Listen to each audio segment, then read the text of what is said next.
Welcome to another edition of Atlanta Falcons FANDEMIC. If you haven't already done so, please take a moment and go like this video, subscribe to my channel, so that we're able to be pushed through the algorithms of YouTube history and YouTube searches. We're anxiously awaiting the opportunity to share even more videos and content with you. So today, we're hoping that you enjoyed this one. We found out that the Falcons turned down an offer from the Chicago Bears.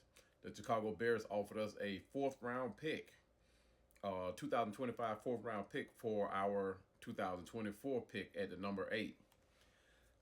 We didn't accept the offer, and to everyone's surprise, we forewent that offer and selected Michael Penix Jr.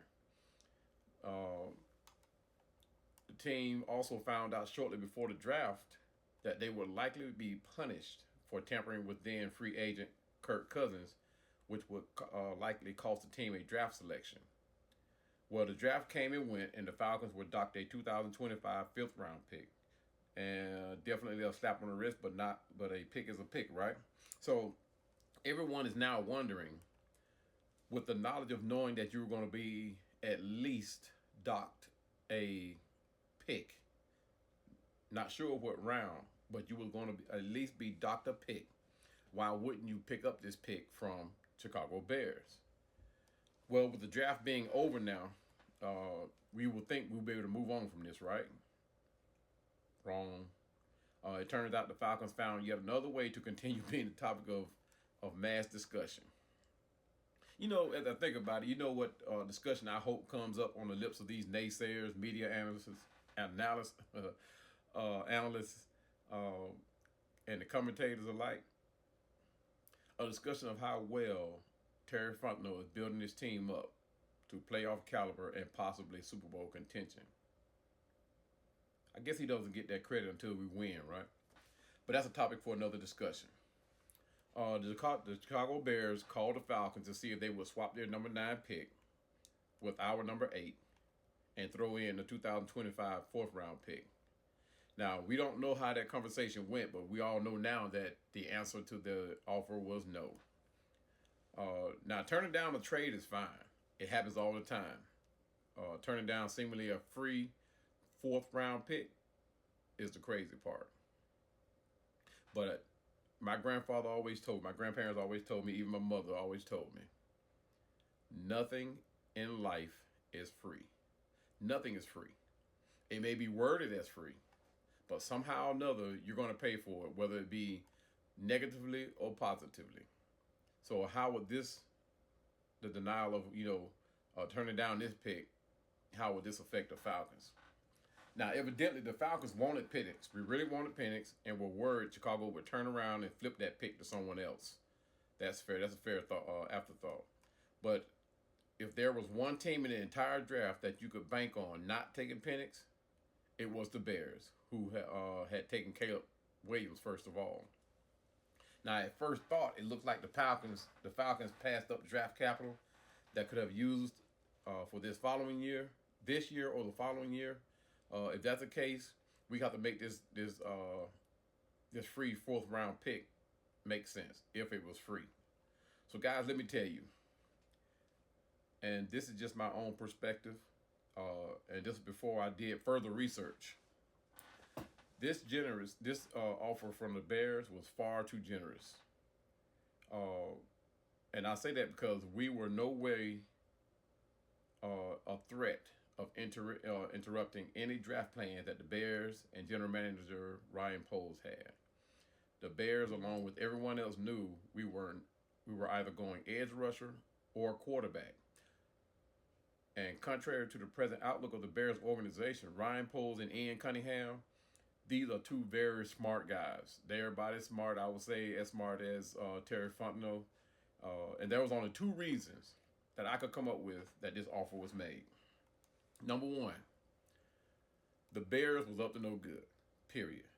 And knowing we were going Penix or possibly of going with the eighth pick, they might have also thought that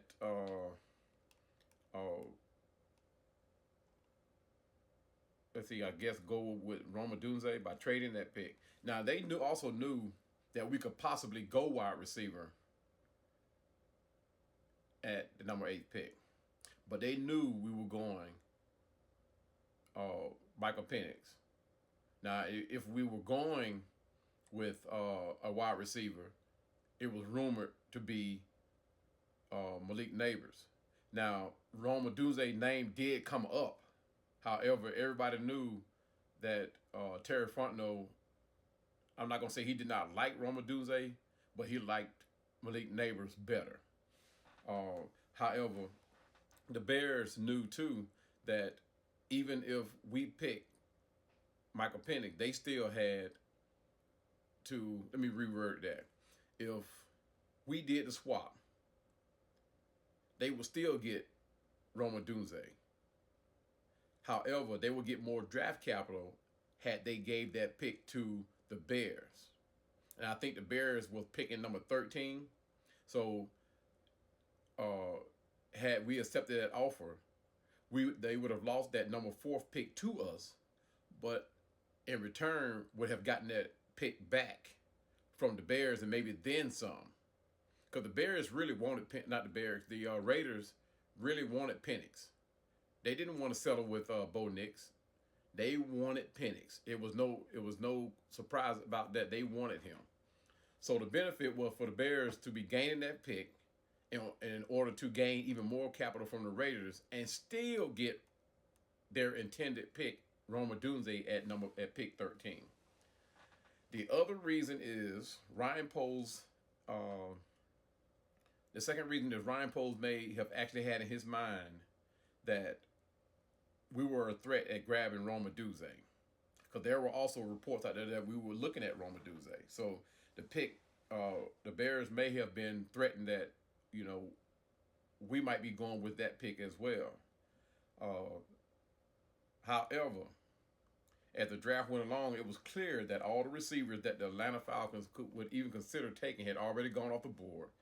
And what was the legitimate reason as to why Ryan Poles and the Bears would make this offer? It makes you wonder if there was a hidden agenda behind the offer. So I'm glad Terry Fontenot showed his smarts as well by turning down that pick. A lot of you may still say, well, it's another 4th round pick. They could have took that chance. But I think that the ultimate reason that they wanted that was to flip that pick and to the Raiders and gain even more capital. Now, if you remember, the Bears are also in a rebuilding program. They're trying to stack their team as well. So what better way to stack their team than to gain more draft capital, whether to use in free agency or use in the draft. So maybe Ryan Poles and the Chicago Bears were actually earnest and worried about us going with that wide receiver. There's this guy on TikTok, and he follows me as well. He followed me on, I think it's YouTube. But anyway, the Bears Cave. And he posted a reaction video of the Bears War Room when we selected Michael Penix. And they, in turn, went on the clock.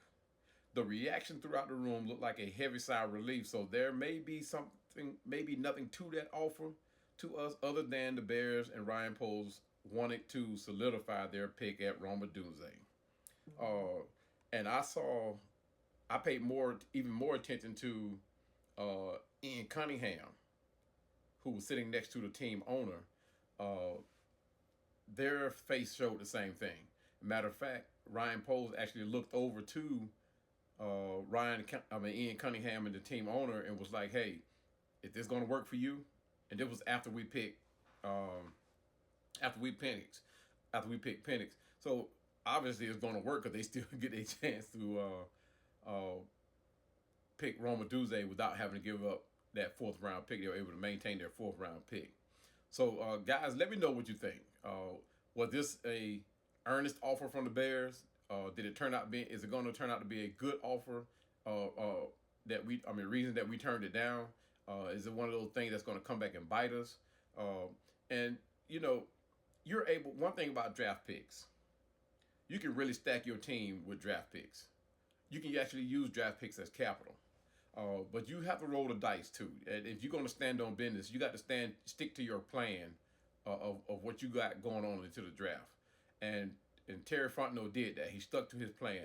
Now, one thing for certain that would have you looking crazy as a general manager is to have a plan going into the draft, and then for some reason, when you get put on the clock, advert from that plan. The only reason I see you averting from a plan that you stood on business on, is someone comes in and select your pick, like Shanahan did to us his first year down there in San Fran, and then he turned around and came and took our running back. But anyway, guys, let me know what you think about this, about the Falcons turning down this pick. Comment, like, and subscribe to this channel, to this page, and please comment. I respond to each and every one of you. So and I appreciate everything that everybody that has done so. Subscribe to my channel and look forward to even more and better content. All right, guys, we'll talk to you later. Peace.